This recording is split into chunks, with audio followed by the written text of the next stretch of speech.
Dans cette vidéo, nous allons voir comment analyser les diagrammes isobars d'alliage miscible à l'état solide afin d'analyser leur composition. Donc on s'intéresse à un alliage entre deux espèces A1 et A2 qui sont miscibles à l'état liquide et à l'état solide. Donc dans cet alliage, on peut faire varier la fraction massique de l'espèce 2 entre 0, ça veut dire qu'en fait on aurait uniquement l'espèce 1, et 1, c'est-à-dire 100% d'espèce 2, autrement dit pas d'espèce 1. Et cet alliage, on peut faire varier sa température.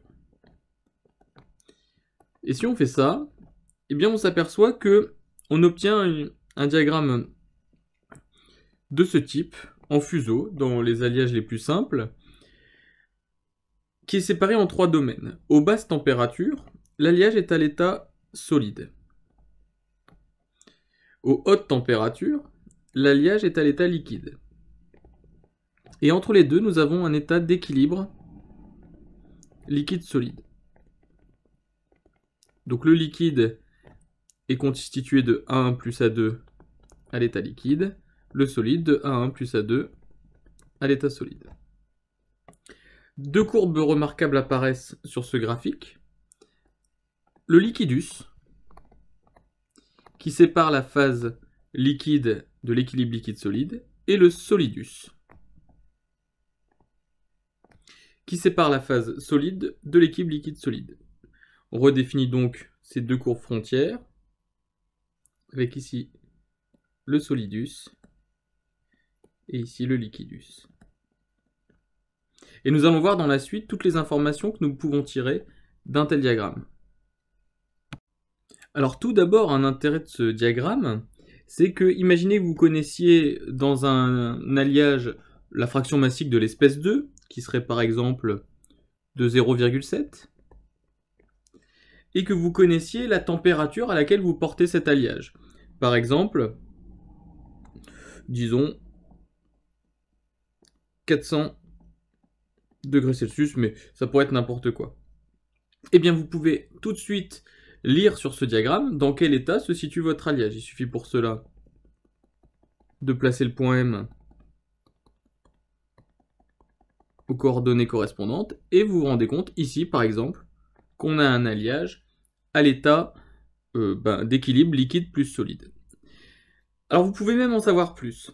Pour l'instant, vous connaissez la fraction massique de l'espèce 2 dans tout l'alliage. Mais vous ne savez pas la fraction massique de l'espèce 2 dans la partie solide de l'alliage ou la fraction massique de l'espèce 2 dans la partie solide de l'alliage. Eh bien, ces deux grandeurs sont accessibles par ce qu'on appelle le théorème de l'horizontale.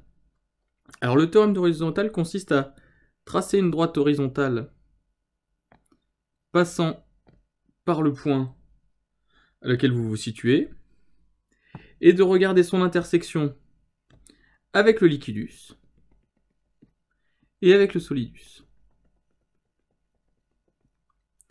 Et l'intersection de cette horizontale avec le liquidus va vous donner la fraction de l'espèce 2 dans la phase liquide de l'équilibre liquide-solide. L'intersection de l'horizontale avec le solidus va vous donner la fraction de l'espèce 2 dans la phase solide. C'est l'intérêt du théorème de l'horizontale. Le théorème de l'horizontale permet donc de trouver la fraction massique de l'espèce 2 dans la phase liquide et dans la phase solide. Et bien toujours avec cette horizontale, nous avons un deuxième théorème qu'on appelle le théorème des moments. Ce théorème des moments suppose que nous connaissions la masse totale M de l'alliage. Vous l'avez mesuré initialement, c'est la masse de votre alliage. Et vous aimeriez savoir, lorsque vous êtes ici à votre point M, toujours, dans un état d'équilibre liquide et solide, quelle est la masse de liquide et quelle est la masse de solide dans cet équilibre. Eh bien, ces grandeurs peuvent se déterminer si on nomme L le point d'intersection entre l'horizontale et le liquidus, et S le point d'intersection de l'horizontale et du solidus. On peut montrer que la masse de liquide est égale à MS sur LS fois la masse totale de l'alliage. Alors au passage, MS, c'est la différence entre W de S moins W2 sur W de S moins W de L. ce sont ces distances ici pour ls et cette distance-là pour ms. Donc on voit bien que c'est la soustraction des fractions massiques W2S, W2 et W2L qui permettent de trouver ces longueurs. De la même manière, la masse de solide est égale à ML sur LS. Alors ce sont des longueurs positives, hein, fois la masse totale.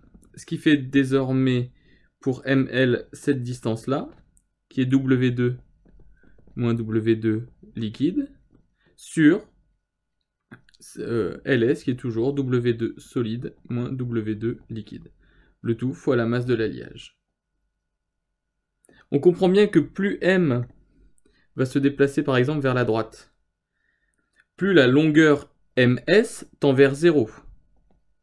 Longueur qu'on retrouve ici. Et donc plus M se déplace vers la droite, plus la masse de liquide tend vers 0, ce qui est logique puisqu'on se rapproche du solidus où l'alliage sera entièrement solide. Donc on retrouve la logique du théorème des moments en analysant ce qui se passe quand M se déplace. En résumé, le diagramme TW2 d'un alliage binaire nous permet 1. De déterminer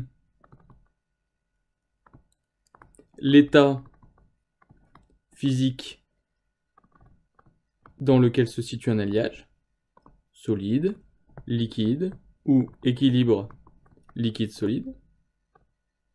Dans le cas où nous sommes à un équilibre liquide-solide, le théorème de l'horizontale permet de déterminer la fraction de l'espèce 2 dans la phase solide et la fraction de l'espèce 2 dans la phase liquide, et donc au passage également celle de l'espèce 1, puisqu'elles sont reliées par ces équations. Et le théorème des moments permet de déterminer cette fois-ci la masse de la phase liquide, qui est égale à ms sur ls fois la masse totale, et la masse de la phase solide, qui est égale à ml sur ls fois la masse totale. Alors au passage, le petit moyen mémotechnique, c'est que si ici vous avez ml, et bien ici c'est ms, et si ici vous avez ms, ici c'est ml. Au dénominateur, on a toujours la longueur la plus grande, qui est ls.